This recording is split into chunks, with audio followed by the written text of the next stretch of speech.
The West Marches is a campaign type that promises an unlimited number of players and DMs with a focus on flexibility, exploration, in a serialized format. Now, about a week ago, a friend of mine reached out because they were having a problem. He's a part of the army and wanted to run D&D for his platoon.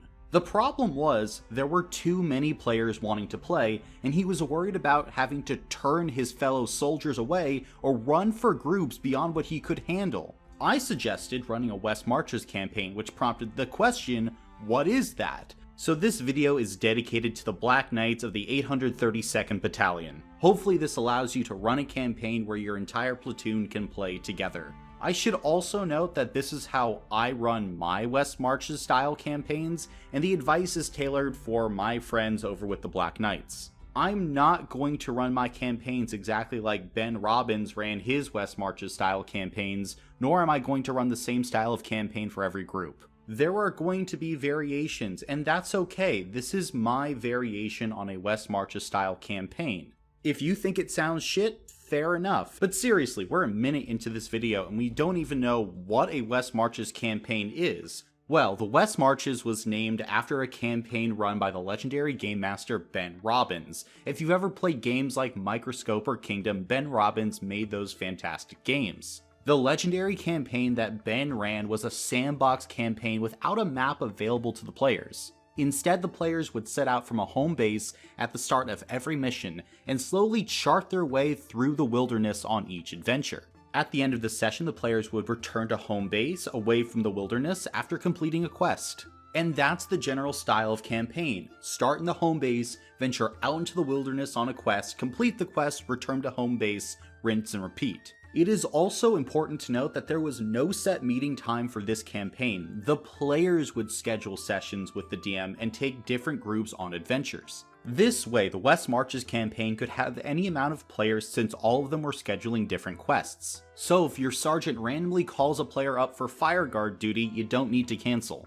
You run for the players that's scheduled for that time. So things like PT or standing guard don't get in the way of sessions because the players are scheduling for when they have time. And of course when ADM has time. Because the overall goal of the West Marches originally was to do two things: encourage exploration and be able to incorporate large groups of players without overburdening a DM. So how do we actually go about running a West Marches campaign?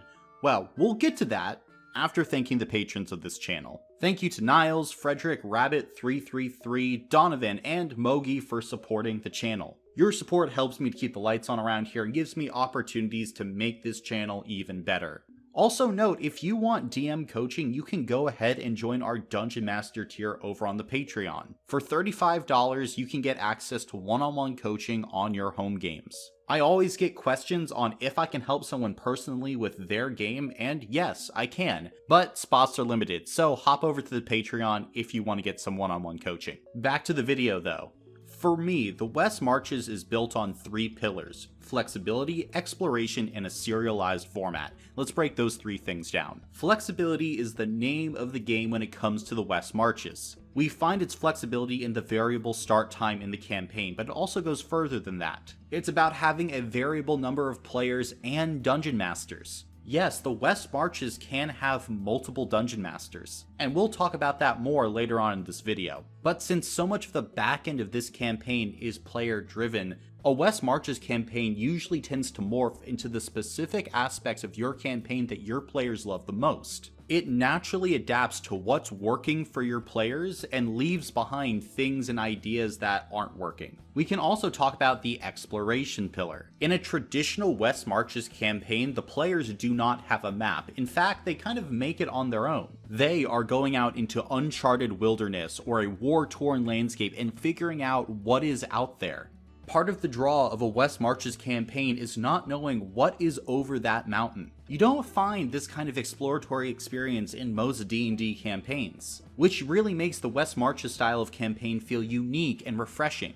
And then you have what I think is another huge draw of a West Marches style campaign: its serialized format. Because you start and end at your home base each time, you're basically running a series of one-shots for your campaigns. If you're a new Dungeon Master and you feel like it's a daunting challenge to put together multiple sessions of continuous story, then the West Marches might be for you. Because literally all you need to do is plan for the next session. Better yet, the players will tell you exactly what they plan to do during that session. There is zero wasted prep in a West Marches style campaign. Also, because of the serialized format, this allows you to bring in more Dungeon Masters. If you have a Dungeon Master friend with an adventure that they're dying to run, they can just run it in your West Marches campaign. Give them a location on the map and allow them to run their one-shot. Heck, you can even be a player. Serialized D&D is highly underrated in my opinion, which is another reason why I love the West Marches. So those are the three main pillars of the campaign.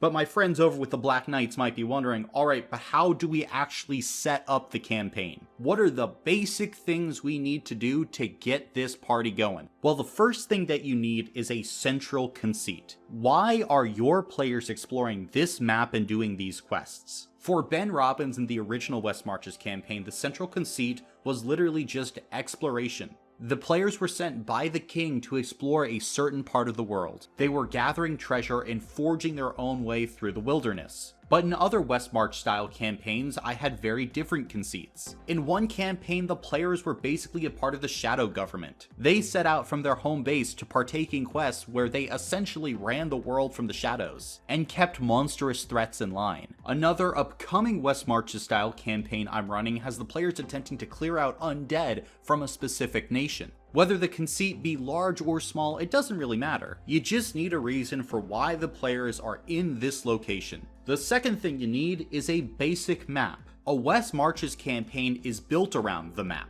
Now, as a DM, you should have an idea of what your world generally looks like. You don't need to have your map completely fleshed out, but generally knowing where large details are, like the mountain range or the town far off in the distance, that stuff is generally a good idea. But you don't need to fill out every location right away. It just becomes awkward when you put a gigantic mountain range running across the map and the players go, how the hell didn't we see that before? So for Dungeon Masters, I would recommend keeping your own map. Now for old West Marches style campaigns in the early 2000s, the DMs had players make the map themselves. They would take graph paper and literally sketch out landmarks on a map. It was not an accurate map, but it was good enough. The players always used one map as well. They didn't keep their own separate maps. So when you showed up for a session and you looked at the map, you would be able to see new landmarks popping up because another group had explored that area. Now, in modern day, if you're using a virtual tabletop, you can just have the map hidden behind a fog of war, which works great too. This lessens the aspect of the players sketching out the map themselves, but it still does provide for the players uncovering the map as they go along. And I've found that it has about the same effect for my players. The most important thing is to just have your map obscured. I will give a word of warning for players creating their own map. Some players love it, some players absolutely hate it. They want to have an accurate representation of what the world looks like. I encourage you to try out having your players make their own map,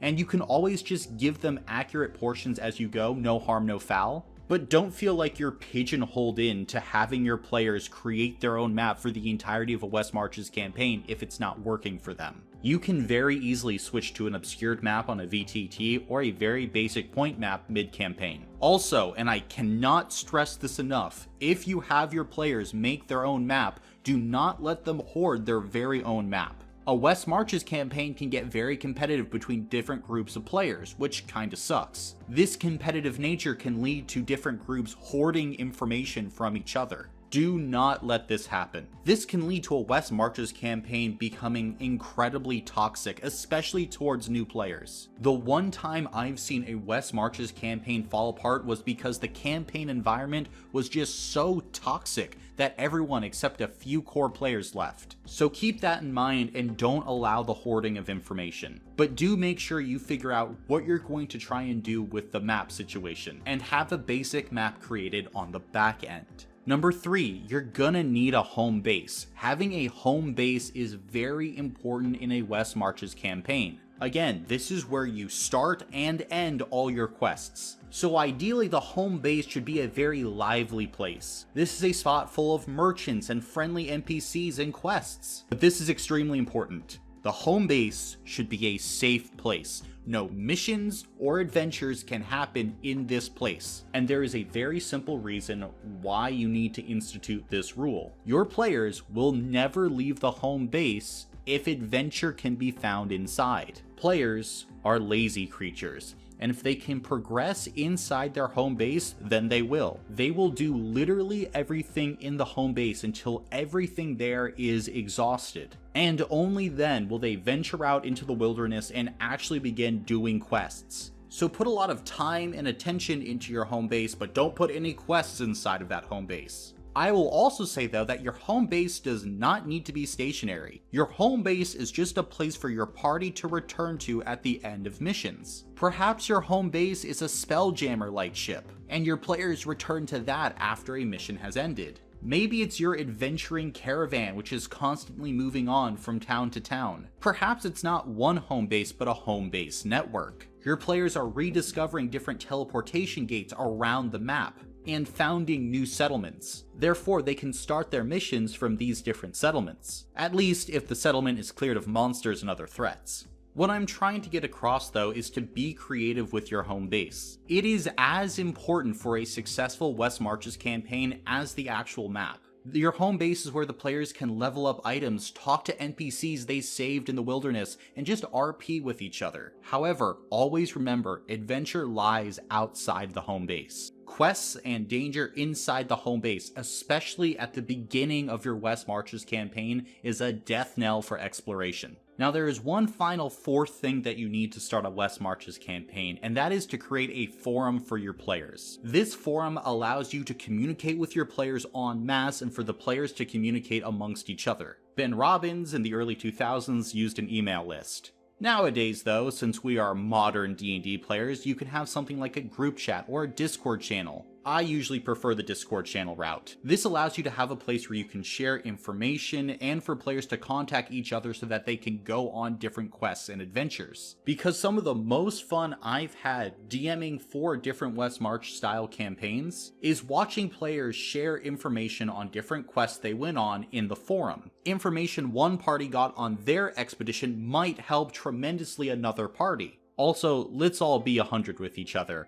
A lot of people in this hobby struggle with social interaction. Having this forum gives players an opportunity to get their social interaction and to make new friends. Plain and simple, and that's a great thing. Now, Black Knight, since you're all living in the barracks, I'm not sure what this forum would look like for you. Maybe you don't need anything electronic. Maybe you just have a literal bulletin board. But whatever the case, make sure that all of you have a space to post different quests and talk to each other. Which again, I feel like as a civilian shouldn't be too hard for an army platoon, but you tell me. Otherwise, with these 4 things, you can literally begin session 1. You need a central conceit, you need a map, you need a home base, and you need a forum. Everything else in this video is not necessary for beginning your campaign in the slightest. I still want you to watch the video though, because I do have some personal recommendations from my time running for and playing in West Marches style campaigns. So hopefully these suggestions can help you, or if you try them you could realize you don't like them at all. And people in the comments, remember these are all recommendations. They are not doing anything to affect you nor your games. If you don't like that recommendation, don't take that recommendation. Alright? Okay. So let's go down this list real quick. Firstly, have a shared goal that your players are working towards that will end the West Marches campaign. Band of Blades, which is a West Marches style campaign wrapped in a Blades in the Dark system, uses a point system. Basically, the campaign ends when the home base reaches a specific location. Then you tally up the points you got along the way to figure out if you succeeded, failed, or something in between. And I straight up love having a point system in these type of campaigns. It allows for games to be more cooperative rather than competitive, because every group is basically racing to fill up a progress bar. All of you are working towards the same end goal, so who cares if Group A got a little bit more progress than Group B? They still filled up the progress bar. Or if different groups are interacting with the campaigns in different ways, you can reward each group equally. Maybe Group C is really focused in on taking down these dungeons. while Group D is dedicated towards befriending NPCs and creating alliances. At the end of the day, maybe Group D is getting more progress points to kind of offset how they're not getting as many items. And, most importantly, both groups feel like they are contributing to the campaign in their own way. Group C is getting some progress points and is also getting valuable items for the rest of the group to use, while Group D is forging alliances and getting more progress points in total. It is a fantastic system to implement and use, and I highly encourage it for the platoon. I mean, you're brothers in arms, right? You want to be working together towards the common goal. That's an army thing, right? Another recommendation though, have a public quest board and a schedule for when you're available. I personally like having a Discord channel or an updating Google Doc to see which quest lines are available, and then having a specific calendar for when I'm available to run sessions, or for when any DM in the West Marches campaign is available to run a session. It makes organizing sessions a breeze. A player goes to the quest board, decides they want to do this quest, looks at the times that a DM is available, selects a time, gathers players for that time, and boom, 4 days later, you're playing D&D. Scheduling is always a tremendous hassle when it comes to playing Dungeons & Dragons and really any TTRPG. This kills scheduling woes. It's fantastic. Another recommendation though for your West Marches campaign at a more meta level is to have multiple world antagonists. There is the opportunity in a West Marches style campaign to have many different plot lines going at once. But a huge mistake for a West Marches style campaign is that there's only one true villain, or rather there's one villain that you're actually fighting. By having multiple antagonistic forces that multiple groups of players can progress towards defeating, you give everyone the opportunity to feel like a hero. And this is doubly true in a West Marches campaign that really emphasizes exploration, because different groups of players can slowly uncover different antagonists. It is fun both as a player and a dungeon master to slowly realize that there is this dark force out there, gather information about it, learning where it is, and then you gathering up your allies to go and fight it. Whether it be a beholder, a lich, a dragon, it doesn't matter. So don't have your West Marches campaign centralize over one antagonist, have multiple. Additionally, I would recommend carving out the corners of your map for other DMs. A West Marches campaign can have many DMs, but sometimes it's a struggle plugging in where different DMs can go, and if you have a long-running West Marches campaign with a lot of lore and backstory, a new DM might feel like they don't want to step on the toes of anything you or previous DM have done. So what I've done to alleviate this is to leave the literal corners of the world blank. That way, if a DM wants to specifically run a session, you can just give them a blank corner and say, this is all yours, there is literally nothing in it. It allows for all the DMs to be doing their own things and not to step on each other's toes. If a Dungeon Master wants to run in a specific location on the map, more power to them. But others, I'd call it many Dungeon Masters, just don't want to step on anyone's toes and want to go off and do their own thing. This also helps to alleviate a problem I've seen in other West Marches style campaigns, which is having too many Dungeon Masters. When there are too many cooks in the kitchen, the final product can come out bland. The campaign loses all cohesion, as 5 to 10 different Dungeon Masters are all doing their own thing. You also have some Dungeon Masters that give out all the legendary items and loot, while others give next to nothing. This can create wildly imbalanced parties and also wildly imbalanced Dungeon Masters, because all the players are going to congregate towards that one specific Dungeon Master because they want the loot. And then Dungeon Masters who are operating more with a low power mindset are kind of getting screwed. So sectioning off corners of the map helps with this to a degree, but if you're wanting to run a West Marches campaign with multiple DMs, you gotta have great lines of communication between those DMs. Set expectations for DMs and maybe even have a little guidebook. Maybe you all agree not to give out legendary items before level 10, or other standards that fit your specific group. Like many things when it comes to tabletop RPGs, communication fixes so many problems. And speaking of communication, when it comes to player bookkeeping, don't stress about it. In the original West Marches style of campaigns, there was a lot of emphasis on players doing write-ups for each other, having specific systems for players to get the information out to each other. My advice is, don't worry about it.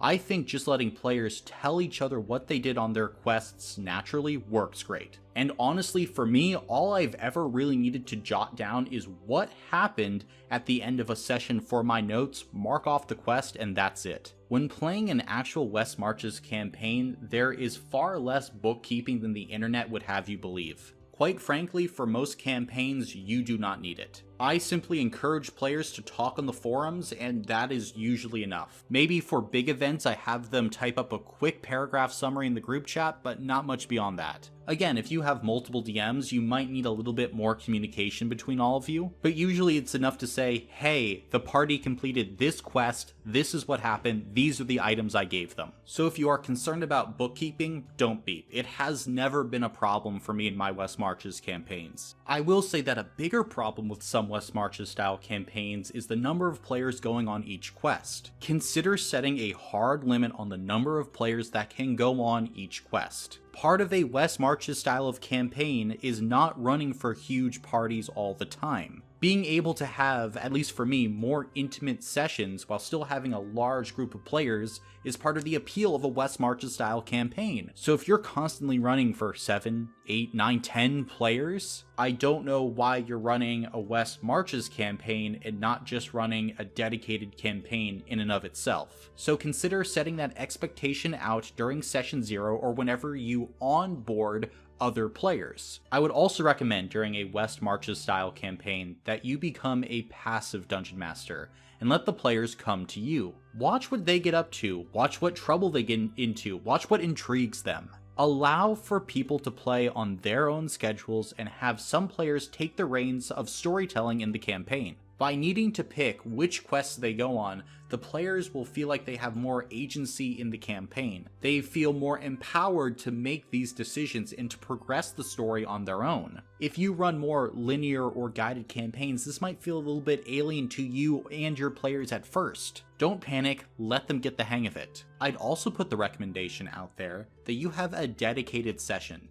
This could be once a month, once every 2 weeks, or whenever. This just gives a bit of regularity to a West Marches style campaign. I like to think of it as a time where you could present a unique mission that is going to happen. This is a one-off opportunity to do this specific mission. It might be something that moves the overall story of the campaign forward, but having that consistency I think adds a lot to the long-term health of the game. Otherwise, there might be weeks or months where you don't play D&D. Because no one feels the motivation to go on the next quest. Sure, people can come back to the campaign at any time, but there might be long periods where your West Marches campaign goes fallow. I usually recommend having a dedicated session at least once a month. Also, when you're DMing a West Marches style campaign, I highly recommend keeping a quest notebook. Because of your campaign size, you have a huge number of quests that you're going to need to run. Keep a running list of ideas you have for quests, dungeons, and other encounters. I know other large West Marches campaigns reuse quests all the time. I personally don't like that, especially for a quote-unquote smaller West Marches style campaign that's not really open to the public.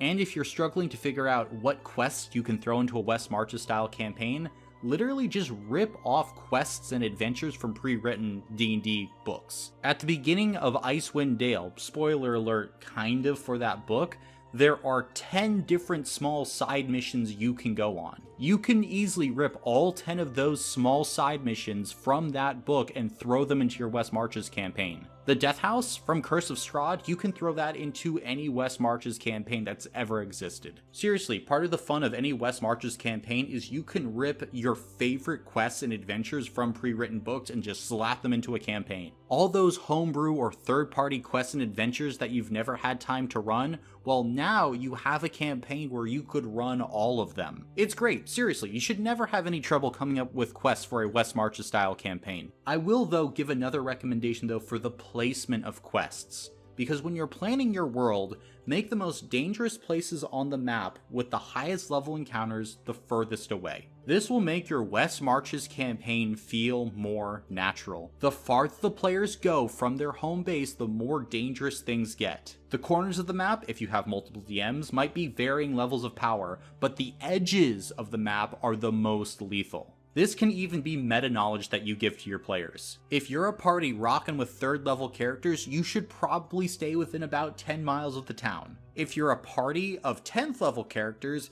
you should be at least 100 miles from the town. It's pretty simple stuff and will make your campaign come together very nicely. It will also help you to figure out where to place certain quests in the world. And my last recommendation to the Black Knights, and this is the most important, just run a West Marches campaign your way. I guarantee you there are going to be people down here in the comments saying that I or you will be running a West Marches campaign wrong. That's not the fucking point of a West Marches campaign. The point of a West Marches campaign is to incorporate a large group of players and to encourage exploration.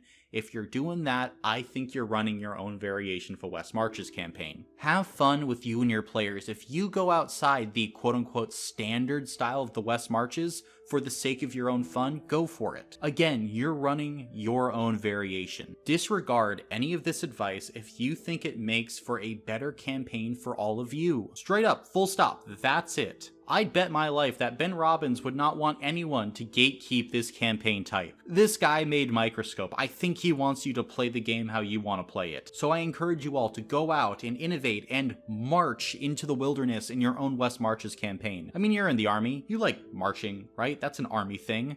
And if you need more help with that, I'm going to be running another West Marches campaign soon. And I'm documenting every step of the process as I'm creating this West Marches style campaign. So hit that subscribe button if you want to support the channel, and stick around for more videos about the West Marches. And check out this video right here if you want to improve the overall play experience for your players. And of course, check out the Patreon if you want access to DM coaching, free homebrew, shoutouts on the channel, and more. And of course, thank you for entering the dungeon.